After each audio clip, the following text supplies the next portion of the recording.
Guys, I've been telling, I know you hear me in a lot of videos that I do. I claim I've been protected all my life. I truly believe that. Let me get the smoke out of my face. Uh, I'm going to give you just three instances here, real quick, because I don't want this to be a real big video. Uh, I got notes here, folks, that I'm trying to look at. Uh, but I claim this that I have literally been had some kind of somebody protecting me, no matter what you guys, no matter who you are, no matter what you believe.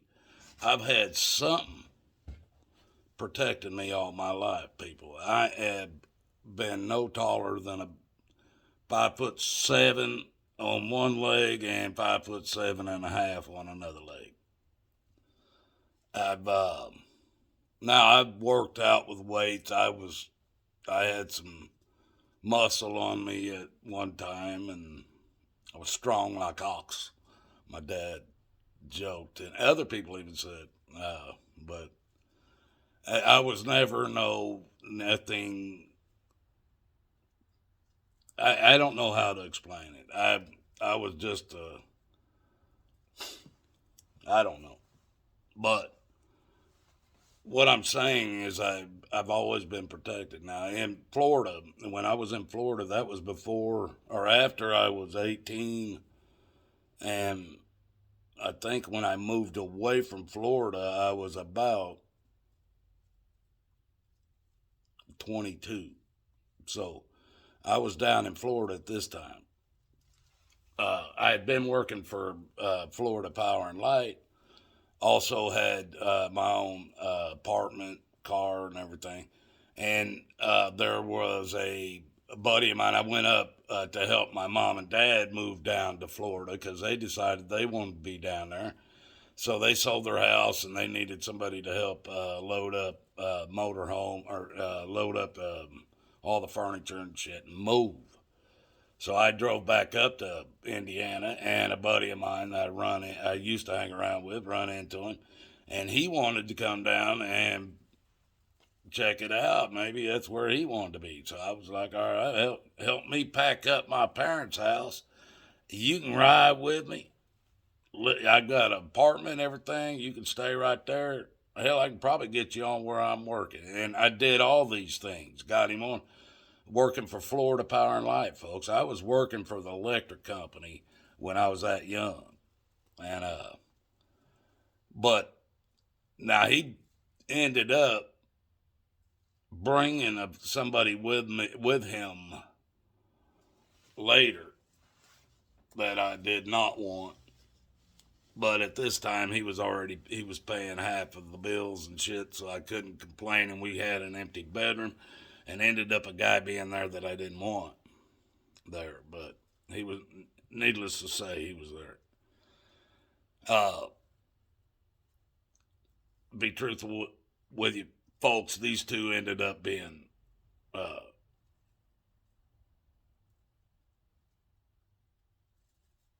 gay. I mean, homos, whatever you want to call it. I didn't know that until after that time. And but they're not. That's not even the story.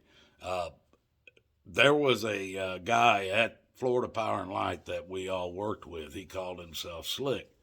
Now I'd been there longer than most of these guys, and I was kind of over them, but I wasn't their supervisor by no means. But some most of the time, or there was me and another guy that opened the whole place up early in the morning.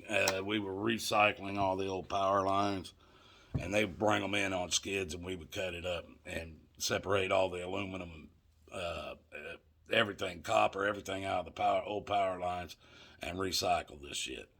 And so I got, these guys I got on there, and then this one guy I was, he started working there, and he was bragging about, like I said, he called himself Slick. I don't call people by their race, folks. I'm not going to do that. He was a guy. He called himself Slick. But in this case, I have to. He was a black guy. Because that's where this is going to end up. But anyway, this guy Slick, I was kind of like his supervisor, but we got to knowing each other, working with each other every day out in this yard and shit. And he told me one time he said something about some weed, and I said, "Oh yeah, you probably know where that good shit is, huh?" And he said, "Yeah." I said, "Oh, you do, huh?" And he goes, "Yeah." He goes, "I'll tell you, I'll tell you right where it's at." He goes, "But the only place I'm telling you right now, this is killer shit, you know. The only way you're gonna get it. I ain't bringing it up here onto this job site or anything." He goes, "I'll tell you what. He didn't want me to know where I live or where he lived, and I didn't want him to know where I live. So he said, 'Hey, here's a bar in Fort Lauderdale,' which Fort Lauderdale was about from West Palm Beach, 45-minute drive." He goes, "I'm telling you right now, you drive down here and you come into this bar at this address, ask the bartender for Slick, he'll tell you right where I'm at." I said, "No shit?" He goes, "Yeah." I said, "I'll be there, no problem with it." "All right." So he gave me the address. This was back before cell phones and GPSs and shit, folks. I had to look it up on a map and figure out where it was and all that shit. So I did all that, and I pulled into that bar. I'm in at this time it wasn't that old, but now it is, but 72 Plymouth Fury. I lock the doors. I walk into this building. There ain't a white person. There ain't even a tan person anywhere. It was dark in this building. I ain't playing with you. And the music's going and everybody's talking and shit, and I'm looking around. And all of a sudden, everybody just starts looking at me. I'm the only white guy in there. I walked straight over to the bartender. I said, "Hey, where's Slick at?"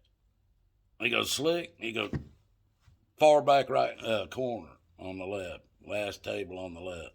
I said, "Hey, appreciate you." I started walking. All these guys, everybody in this building, music's still popping and shit, but everybody in this building, I'd say at least 3/4 of them was looking dead at me.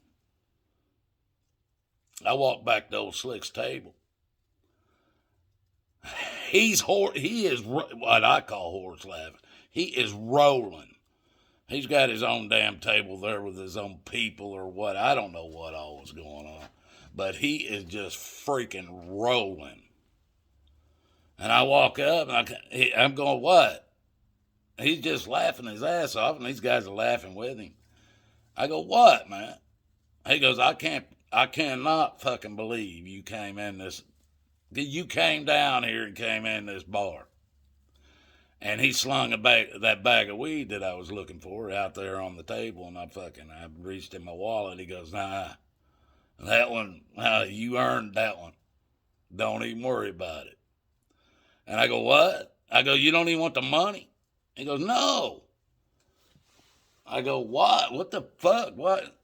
You're just giving it to me?" And he's going, "Yeah, man, no shit. I ain't never seen that." I said, "What?" He goes, "Did you see how many eyes you had on you?" I said, "Yeah." He goes, "I can't believe you just came. You just kept walking. You did exactly what." He goes, "I can't believe it. Hey, get out of here, man. Just get the hell out of here." I said, "All right, man. Hell, I'll see you Monday or something." I think it was a Friday night. And I talked to him later, and he was like, them guys didn't know what to do. I said, "What? Were they going to hurt me or something just for me walking in there?" And he goes, "Man." But then we found out, my roommates, I told them, "Hey, hell, I went down there and got me a bag of weed." So they wanted to use my car. They went down the same place. They're going to go down there looking for Slick. Where I screwed up is they didn't have a car, and I had one. So they asked me. One of them had already. I don't know where he just got off or something, but the other one worked with me. We just got home from work from Florida Power and Light, and I go, man, I'm getting in the fucking shower. I'm going out and doing some shit tonight, and they go, man, can we borrow your car real quick? Run down there and get some weed. And I said, all right, go ahead. I said, get the hell back here. I'm getting in the shower and shit. I got plans. All right. They went down the same place, man. They didn't even go in the building, folks. The guy driving had the window down. It's Florida, folks. The air didn't work. They had the windows down on the car. Him and the other roommate that I didn't ever even like. But they pull up to the bar, and a couple of guys come out from the bar, and the roommate driving said, hey, man, we just want some weed. And he goes, oh, okay, hold on. He goes back around the corner of the building. He comes back. Well, there's about 10 of them coming around behind him, and another 10 come out with them. People, they slung a cinder block right through the front windshield, and it busted the windshield and landed in what the driver said was his lap. Another guy reached in from outside and pulled the car into park. This guy's sitting behind the wheel of the car. The guy outside the car pulls it into park and turns the car off and takes the keys. They start slinging rocks at my car so hard that one rock went through the back window and was stuck in between the springs of the front seat. That's how hard they were destroying my car. Well, the guy I didn't like, he jumped out of the passenger side barefooted and ran across a cornfield, a freshly cut cornfield, trying to get the hell out of there. He left my other roommate there to be beat like a damn piece of meat. Both of them ended up in the hospital, and my car was destroyed. But that's what I'm saying, folks. Stuff like that. Another time, my brother come in on me at my mom and dad's house, and he'd been, I think he'd already done about 5 years for meth. He was tweaking so bad he was just skin and bones. And when he was younger, folks, he was a football player. He was in Junior Olympics, diving teams. He could do flips and backflips and all this shit. At this time, he was nothing but pretty much skin and bones. At Christmas time, he come into my mom's house, and I looked at him and I said, what the hell are you doing? He goes, what? And I reached up and I grabbed his shirt real quick, and I picked his whole ass up off the ground. I lifted him up and smashed him up against the wall. And he's smacking on my arms and shit. He's trying to break loose. I only had him by one arm. I go, look at you, man. What you used to be, you can't even break loose from one grip. One arm I got a hold of you. And I dropped him down, and I said, you know what? I ain't got to worry about you at Christmas.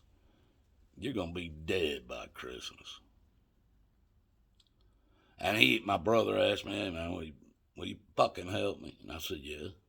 So, but the only way I'm going to help you is I want to know where you're getting it and who you're getting it from. Right now, you tell me. I want addresses. I want it all. And he gave it to me.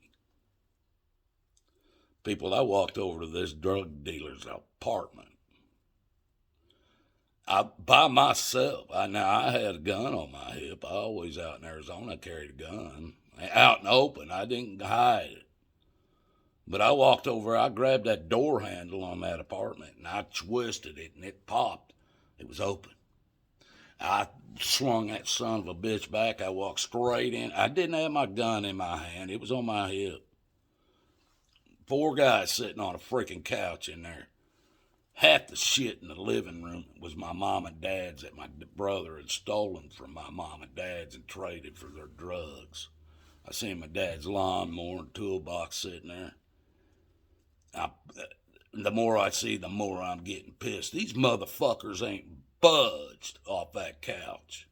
None of them. And I looked at them and I said, this is your one warning. Next time I come back, I'm going to bring every freaking cop, everybody, because I knew a lot of them back then. I said, I'm going to bring everybody I know in on this fucking apartment. And I said, and if you ever sell my brother any more drugs, and I told him his name, I said, I'm coming back for you. And I stood there, none of them said a shit. I walked out of that apartment, I slammed that door like I owned the damn place.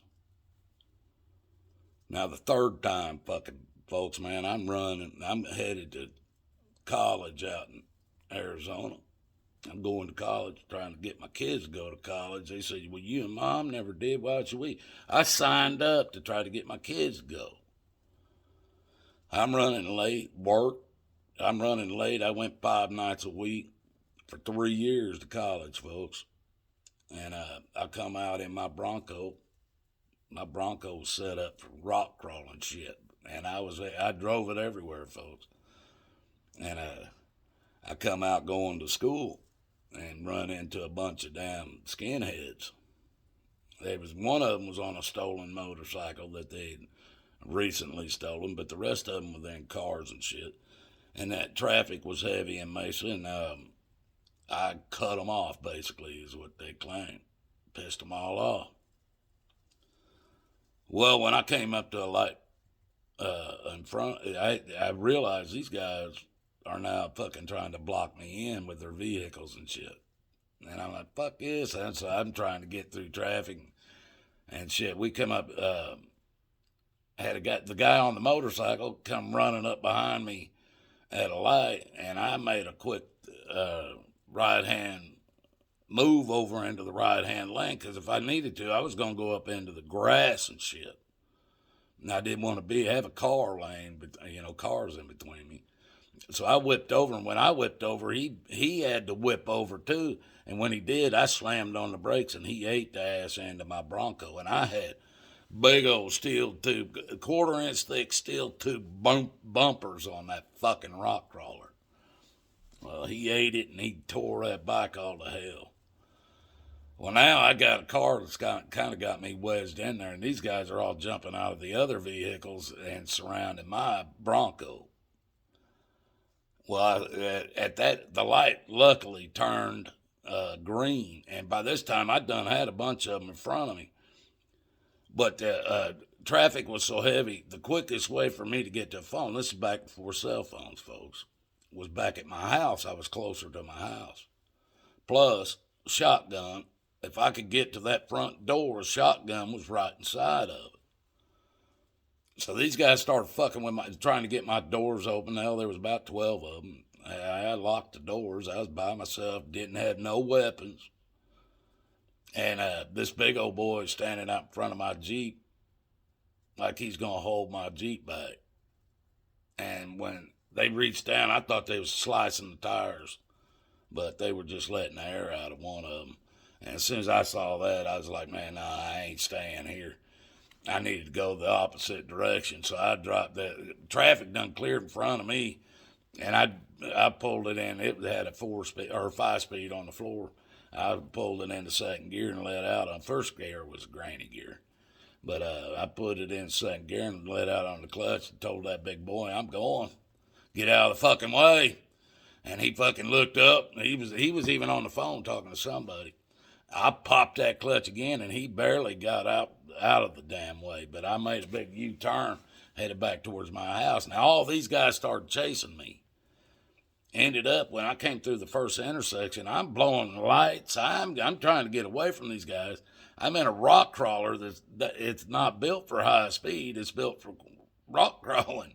So this thing ain't gonna do no 200 mile an hour, folks. It's gonna do about 80 at the most, with big tires and shit on it. So I can't outrun these motherfuckers. So I got to outmaneuver them. They're trying to block roads. I'm driving through people's yards, tearing trees and bushes. One fence line down, I took down. Come out flying through the middle of an intersection, and there was an off-duty sheriff sitting at that intersection, saw me come flying out through there on a red light. He called in the sheriff's department, Mesa cops. I had this shit is on police record, folks. They filmed a part of it, probably a third of it, with the sheriff helicopter. Everything I did, but I made it back to my damn house. And the first car behind me was a sheriff, that off-duty sheriff. I thought he was part of the gang members. So as soon as I pulled up, I pulled right up to my front door. I was 3 feet from a shotgun. By the time I got out of my truck, he already had me nailed with a gun, telling me, get on the ground or I'm going to shoot you dead. And I got the fuck on the ground. But all that shit went on, folks. I got a illegal lane change ticket out of it.